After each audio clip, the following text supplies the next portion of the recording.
ناظرین آپ کا خیر مقدم ہے. الحمدللہ آج ہم نے 16واں روزہ اختیار کیا اور ماہ رمضان المبارک کا یہ تیسرا جمعہ ہے. جمعہ ویسے بھی سید الایام ہے, دنوں کا سردار ہے. اللہ پاک نے یہ رات ہمیں نصیب فرمائی جس میں ہم نے ذکر و اذکار کیا, ہدایہ نعت و درود شامل کیے, اور اس سیگمنٹ میں ہم الحمدللہ چونکہ جمعۃ المبارک ہے تو شرعی مسائل میں آپ کے سوالات بھی شامل کریں گے, اور سیگمنٹ کے آخری حصے میں ہدیہ درود و سلام بحضور سرور خیر الانام صلی اللہ علیہ وآلہ وسلم کی بارگاہ میں پیش کریں گے. اس سے پہلے کہ ہم صلاۃ والسلام کی جانب بڑھیں, چند سوالات لے لیتے ہیں اور قبلہ مفتی محمد اکمل مدنی صاحب آپ کے سوالات کے جوابات عنایت فرمائیں گے. السلام علیکم ورحمۃ اللہ وبرکاتہ. وعلیکم السلام ورحمۃ اللہ وبرکاتہ. مفتی صاحب کو السلام علیکم اور آپ کو بہت بہت جمعہ مبارک ہو. اور میرا کوشچن یہ ہے کہ لوگ جو ہے وہ ایسے ہی تعریف کرتے ہیں بندے کی, تو اس تعریف سے کیسے بچا جائے؟ ٹھیک ہے, شامل کرتے ہیں. یہ ایک اور کالر ہیں. السلام علیکم. وعلیکم السلام. جی جناب. میرا سوال ہے کہ جس نے رمضان المبارک کے پورے روزے نہیں رکھے کیا وہ بھی اعتکاف کر سکتا ہے؟ اور دوسرا سوال ہے کہ اعتکاف بیٹھنے کے لیے کیا شرائط ہوتی ہے؟ ٹھیک ہے, بہت شکریہ آپ کا. اچھا مصطفیٰ, جواب پر آنے سے پہلے ایک اور کالر نے ہمیں سوال کیا تھا کہ ایک صاحب ہیں وہ اپنے گارڈ کے ساتھ, گارڈ کے پاس اسلحہ بھی ہوتا ہے, وہ مسجد میں آتے ہیں, تو اس طرح مسجد کی کوئی اس سے تعظیم میں حرف آتا ہے یا بے حرمتی ہوتی ہے, یا دیگر لوگ جو نماز پڑھ رہے ہوتے ہیں نمازی ان کے لیے یہ چیز متاثر کن ہوتی ہے, ان کے لیے خوف و ہراس کا باعث ہوتی ہے؟ کیا فرمائے گا, اس کے لیے کیا حکم ہے؟ بسم اللہ الرحمن الرحیم. اگر تو واقعی وہ شخصیت ایسی ہیں کہ بہت امپورٹنٹ ہیں, معظم دینی ہیں, اور واقعی ان کو تھریٹس وغیرہ بھی ہیں, اور یہ گمان ہوتا ہے بعض اوقات مسجد کے اندر ہی بھیس بدل کے بیٹھے ہوتے ہیں, ہر ایک کی تلاشی تو ہوتی نہیں, تو اگر جان کا واقعی خطرہ ہے تو پھر یہ رسک لیا جا سکتا ہے اور اس کو برداشت کیا جائے گا. لیکن اگر ایسا نہیں ہے, صرف نمود و نمائش ہے, ایسا کوئی خطرہ بھی نہیں ہے, نہ کوئی اتنی امپورٹنٹ شخصیت ہیں, خالی دکھاوا ہے, تو ایسی صورت میں یہ خلاف سنت اور سخت مکروہ ہے. کیونکہ لازم بات ہے کہ وہ گارڈ نماز نہیں پڑھیں گے, حالانکہ ان پہ جماعت واجب ہے, ان کے لیے کوئی شرعی عذر نہیں ہے. اور اسی طرح لوگوں کے خشوع و خضوع میں فرق پڑے گا کہ وہ تن کے کھڑے ہو جاتے ہیں اور وہ پبلک کی طرف رک کر کے کھڑے ہو جاتے ہیں. جی بالکل. تو یہ اس طریقے سے کسی کے سامنے, منہ کے سامنے نماز پڑھنا, اگر نمازی ابتدا کرے گا تو یہ گناہ گار ہوگا, اور اگر سامنے والے نے ابتدا کی ہے تو وہ گناہ گار ہوگا. تو یہ طریقہ پھر صحیح نہیں ہوگا. ٹھیک ہے, بقیہ سوالات کے جوابات بھی. جی, یہ رمضان کے اگر روزے پورے نہ رکھیں تو اعتکاف بہرحال کر سکتا ہے, لیکن اعتکاف میں روزہ رکھنا واجب ہوگا. اچھا, لازم ہے. یعنی اگر کیونکہ یہ سنت موقدہ علی الکفایہ جو اعتکاف ہوتا ہے آخر 10 دن کا, اس میں روزہ رکھنا شرط ہے. اگر روزہ ہی نہیں رکھے گا تو اعتکاف بھی نہیں ہوگا, اس کا یاد رکھیں. اور اسی طرح یہ شرائط اعتکاف بس یہ ہے کہ 20 کے غروب آفتاب سے پہلے پہلے مسجد میں آ جائیں, اور بالغ ہونا شرط نہیں ہوتا, نابالغ بھی کر سکتا ہے, لیکن سمجھدار بچہ ہو اور مسجد کی بے حرمتی وغیرہ نہ کریں, تمام احکام مسائل وغیرہ اس کو معلوم ہوں, تو پھر وہ اعتکاف بالکل کر سکتے ہیں. ٹھیک ہے, آپ کے سوالات کو شامل کر لیتے ہیں چونکہ اب اعتکاف بہت قریب ہے. تو اعتکاف سے متعلق جو سوال آپ کی, ہماری مائیں بہنیں جو گھروں میں کرتی ہیں اعتکاف, اور جو ہمارے دوست بزرگ کرتے ہیں, ان کے ذہن میں جو سوالات ہیں آپ شامل کر سکتے ہیں. ایک اور کالر ہیں. السلام علیکم.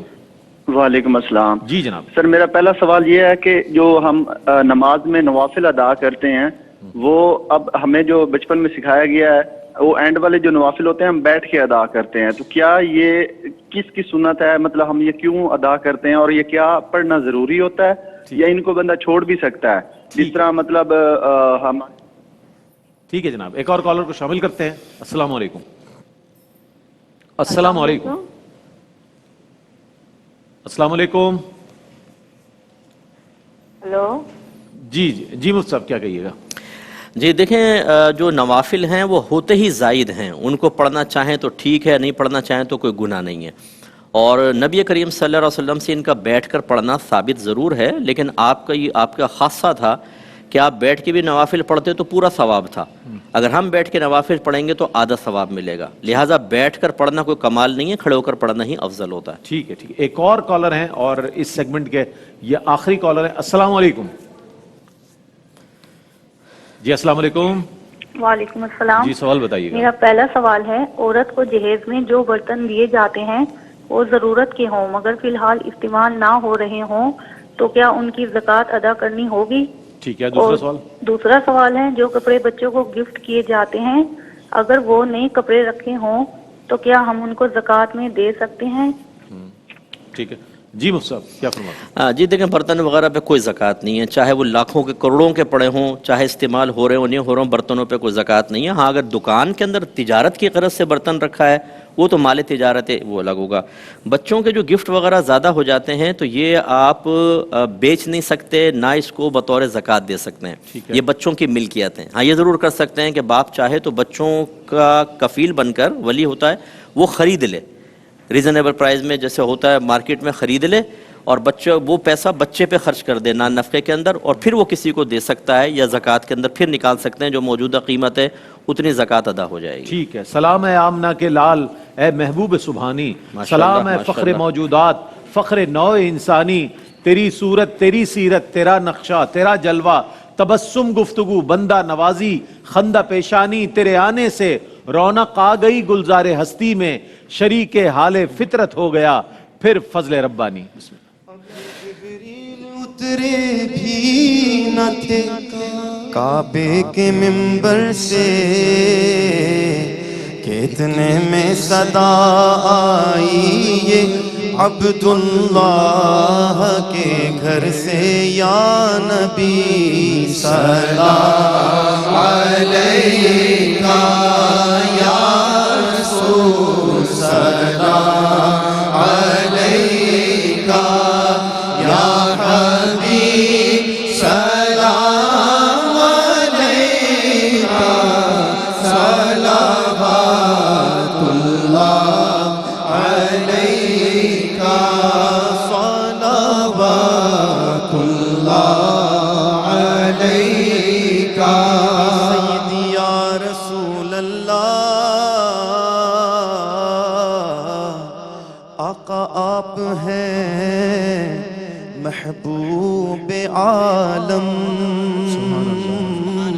مظہر رحمت مجسم، آپ پر قربان رہے ہم، ورد رکھتے ہیں یہ ہر دم، یا نبی سلام علیکہ، یا رسول سلام علیکہ، یا حبیب سلام علیکہ، صلوات اللہ علیکہ، چاکنی کے وقت آنا،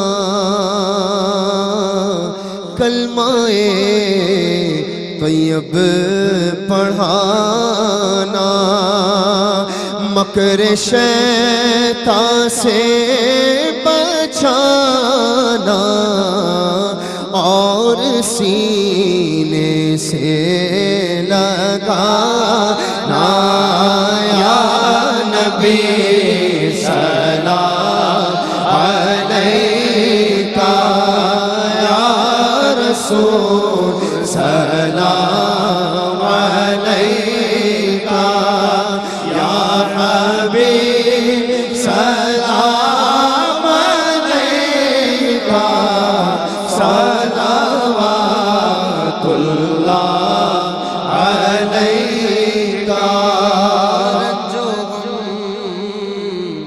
کھائے ہوئے ہیں دور سے آئے ہوئے ہیں، تم پہ اترائے ہوئے ہیں، ہاتھ پھیلائے ہوئے ہیں، یا نبی سلام علیکہ، یا رسول سلام علیکہ، یا حبیب سلام علیکہ، صلوات اللہ علیکہ، کمل والے رخ سے زلفوں کو ہٹا لے، دیکھ کر جلوے نرانے، دیکھ کر جلوے نرانے، جانو دل کر دو حوالے، یا نبی سلام علیکہ، یا رسول سلام علیکہ، یا حبیب سلام علیکہ، صلوات اللہ علیہ۔ رحمتوں کے تاج والے، دو جہاں کی لاج والے، عرش کی معراج والے، عاصیوں کی لاج والے، یا نبی سلام علیکہ، یا رسول سلام علیکہ،